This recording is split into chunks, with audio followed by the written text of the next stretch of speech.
Hey, sis, it's Coach Twy here with Fit, Fine, and Fabulous, and I woke up this beautiful Saturday morning and made this delicious watermelon chia seed smoothie, and I want you to make it too. It includes watermelon, frozen strawberries, frozen dragon fruit, and a half of deliciously sweet banana. Love my silk milk, especially the coconut version. No sugar added. Lime juice is in the house. Lime juice is in the house. Let's go ahead and get started making this thing, honey.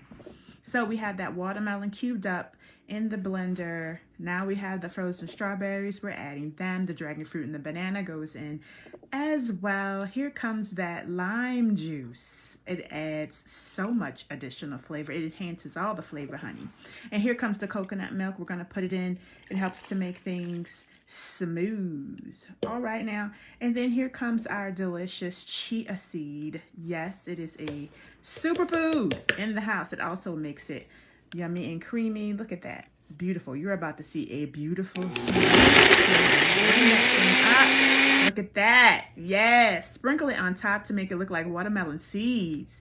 Isn't that beautiful? Oh my God, but wait, you can also store them in little mini mason jars for about 3 servings here.